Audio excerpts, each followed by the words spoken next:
buenos días por mi parte y bueno, de nuevo muchas gracias a todos los miembros de Sigrauto y especialmente a Manuel Quindelán por la invitación. Es un placer estar con todos aquí hoy. Y bueno, Manuel, permíteme decir que aunque no tengas TikTok ni Instagram, tampoco como yo, que tú también eres un influencer en cuanto a la gestión del tratamiento de vehículos, pero de la vieja escuela. Pero bueno, os puedo asegurar, ya sabéis la suerte que tienes en casa, pero a Manuel lo conoce todo el mundo en Bruselas, así que nada, un placer verte aquí otra vez, no por ahí, de viaje como de costumbre, pero en España, y también un placer estar con Silvia en esta sesión, que bueno, Silvia ya sabe lo que voy a decir, entonces no necesita traducción porque estamos en constante comunicación con ACEA. Y nada, por mi parte, lo primero decir quiénes somos nosotros como Juric. Somos la Confederación Europea de las Industrias del Reciclaje. Tenemos varias divisiones acorde al tipo de residuo que tratamos, así que estamos agrupados en ciertos grupos de trabajo. Tenemos metales férricos, no férricos, plásticos, papel, textiles y también neumáticos fuera de uso. Y esto es muy importante porque es un poco como el creador que da vida a la creación, ¿no? Aquí lo que se está haciendo es que cuando un productor de automóvil diseñe un coche, ya va a tener en cuenta que ese coche se va a tener que reciclar. Y aquí es muy importante cómo nosotros entendemos la definición de la reciclabilidad. Aquí la reciclabilidad, cuando uno lee la directiva de homologación tipo, se lee como el potencial para el reciclaje de piezas o materiales derivados de un vehículo al final de su vida útil. Y que era un poco, comentando lo que decía Ernesto Salas, si no hay mercado no hay economía. Y entonces hay que tener un poco claro qué se entiende por reciclabilidad. Y aquí va a haber mucho trabajo porque, como comentaba Silvia, nosotros estamos de acuerdo también con los objetivos, pero no queremos instrucciones detalladas. Pero aquí sí que va a haber que trabajar un poco conjuntamente para entender cómo se entiende la reciclabilidad. Porque incluso aunque hablemos de incorporar contenido reciclado de plásticos en nuevos vehículos, si no nos aseguramos que al final de su vida útil ese vehículo va a poder ser reciclado, bien sea porque se usan demasiados composites o se usan diferentes tipos de materiales que son incompatibles con las tecnologías que tenemos hoy en día de tratamiento, al final ese coche no va a ser reciclable. Entonces tenemos que trabajar las dos conjuntamente. Y este espíritu es el que se tiene ahora pues, para todo el tipo de reglamentos que se están gestando en Europa. Enfatizo la palabra reglamento. Aquí, aunque ya sabemos que en España durante los últimos 20 años habéis tenido una revisión de esta directiva bastante profunda y que funciona bastante bien, al final lo que se trata con este reglamento es que las normas del juego sean los mismos para todos en todos los países de Europa. Estamos bastante en sintonía toda la cadena de valor, aún así, como los buenos matrimonios, también hay algunos puntos en los que no estamos de acuerdo y sí, por supuesto, cuando nos ponemos en las bases legales y las definiciones, creemos que la definición de plásticos tiene que ser de nuevo atribuida a aquellos plásticos que efectivamente son reciclables. Aquí hay una excepción. Nosotros creemos que las poliuretanas también tienen que estar dentro de ese 25%, porque son, digamos, el segundo plástico que se utiliza en automoción y hay que hacer algo, ya sea mediante el reciclaje mecánico o abrir a otras tecnologías como el reciclaje químico para valorizar este plástico. Y en cuanto a los objetivos para el diseño y el reciclaje, pues sí, nosotros estamos de acuerdo en que se tienen que establecer contenidos reciclados, objetivos de contenidos reciclados, no solo para plásticos. Para plásticos es especialmente importante porque los precios del plástico reciclado son independientes de los precios del petróleo. Entonces, lo que teníamos, la situación que veíamos nosotros como recicladores era que cuando los precios del petróleo eran altos, las compañías productoras de automoción decían, bueno, pues nos interesa explorar, digamos, alternativas más sostenibles porque al final el material reciclado sí es más caro que el material virgen, pero también podías darle esa impronta, digamos, de sostenibilidad. Y las cosas funcionaban bien. Ahora bien, cuando los precios del petróleo estaban por los suelos y obviamente si tú no tienes obligación, pues vas un poco a la opción más barata. Los objetivos sabemos que también se están trabajando no solo para plástico, sino también para el acero y para el aluminio, lo cual es bastante importante y nosotros también, desde el punto de vista de los recicladores, creemos que se tiene que enfocar también en el caucho reciclado. Especialmente hay que enfocarse en los neumáticos fuera de usos.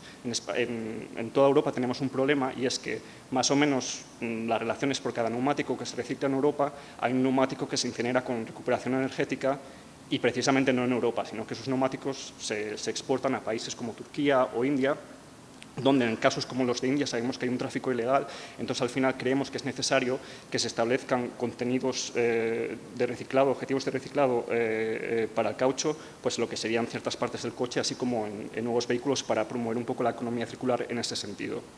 La responsabilidad del productor, no podemos estar más de acuerdo, o sea, yo creo que aquí es importante que las cosas sigan operando como estaban hasta ahora, pero teniendo en cuenta quién está aportando más, pero obviamente, como Silvia comentaba, un coche no es como una botella de plástico, un coche tiene un valor positivo, entonces aquí el coche da dinero. Lo que pasa es que sí que es verdad que, ligando esto a la reciclabilidad, es importante tener en cuenta que uno tiene que ir de la mano del otro, porque si no, muchas veces el problema es que si el diseño del coche cambia mucho y tú al final de la vida útil no lo puedes reciclar, pues obviamente ahí tiene que haber una responsabilidad por parte del productor o una comunicación en la que nos podamos entender y trabajar conjuntamente para buscar soluciones. Obviamente, si se va a establecer un sistema así, nosotros siempre decimos como referencia Sigrauto o incluso el caso de Bélgica de Febelauto, estos sistemas de scrap creemos que son referentes en Europa porque realmente, y de hecho esta jornada es una muestra de ello, intenta aglutinar, digamos, a toda la cadena de valor y hay un intercambio de información bastante constructivo.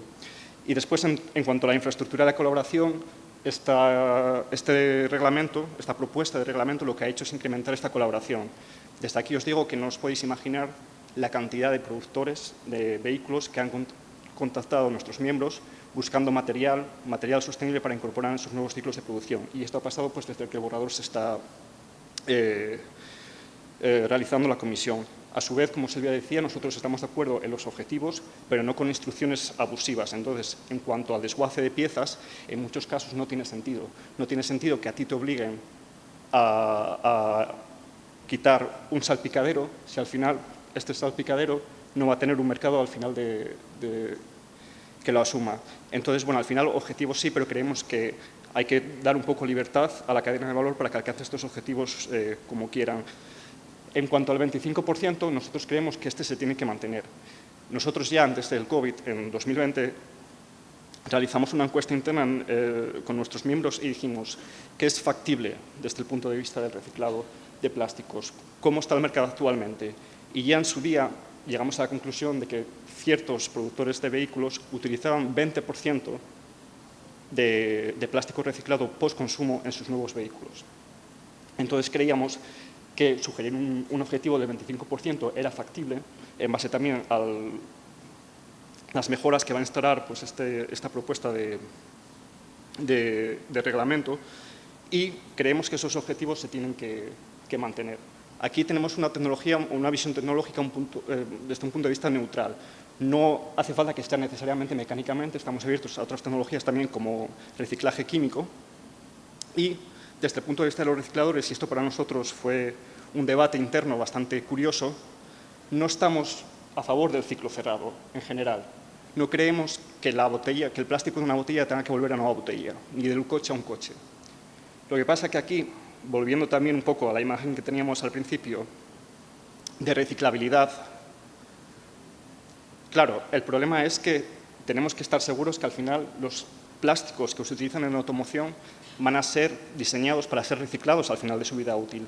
Entonces, aunque no estamos a favor, en un principio, de los ciclos cerrados de plásticos de automoción, en el caso de la automoción tiene sentido, porque así nos aseguramos que un productor, cuando introduce ciertas mezclas de plásticos en su vehículo o otros materiales, ya está pensando en el final de su vida útil. Entonces, nosotros creemos que el 6,25% de ese total es factible. Entonces, creemos que eso tiene que ser respetado porque así te aseguras que al final de la vida útil pues, ese plástico se va a poder reciclar.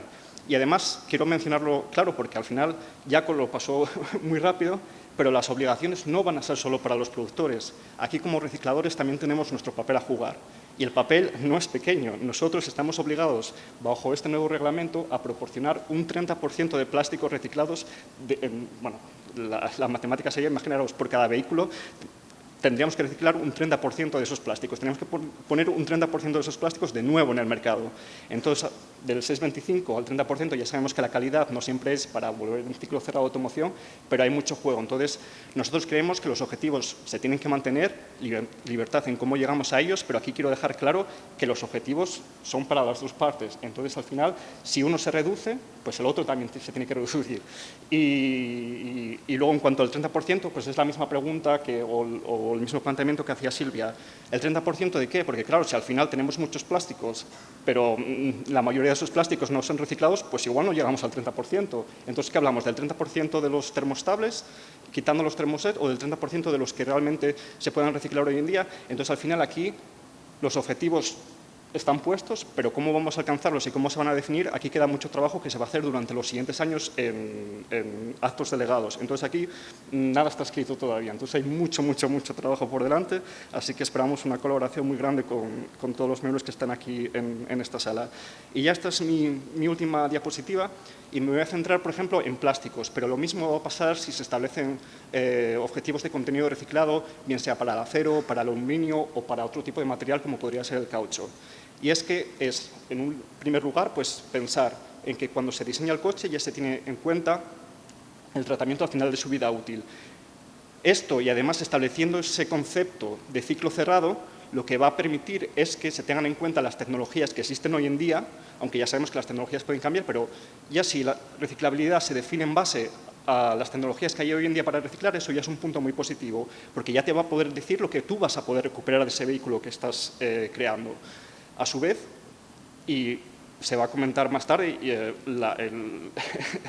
el sector del automóvil es un sector que está altamente regulado, tienen diferentes reglamentos en vigor y, sobre todo, diferentes objetivos. También hay el objetivo de descarbonización y nosotros eso lo entendemos. Entonces, al final, no se trata de encontrar un compromiso, como tú decías. O sea, lo que creemos es que hay que buscar la mejor solución ambiental, pero teniendo en cuenta ambos a la vez. O sea, luego hay que ver cómo sopesar un poco pues, ese objetivo de reducir la huella de carbono con la introducción del contenido de plástico reciclado. Y no hay que comprometer uno por alcanzar el otro. Y ahí estamos totalmente de acuerdo. A su vez, una vez se tenga ya claridad con estos objetivos reciclados, uno va a poder decir, bueno, pues yo como reciclador, si tengo un reglamento que me apoya, pues voy a intentar invertir en otras tecnologías para recuperar otro tipo de polímeros. A su vez, si creamos ese concepto de ciclo cerrado, va a haber una mejor gestión de los vehículos fuera de vida útil para que estos no dejen Europa, porque como comentaba Jaco, tenemos un problema. Recogemos aproximadamente 6 millones de vehículos fuera de uso en Europa, pero 4 son esos coches zombies que no sabemos dónde están.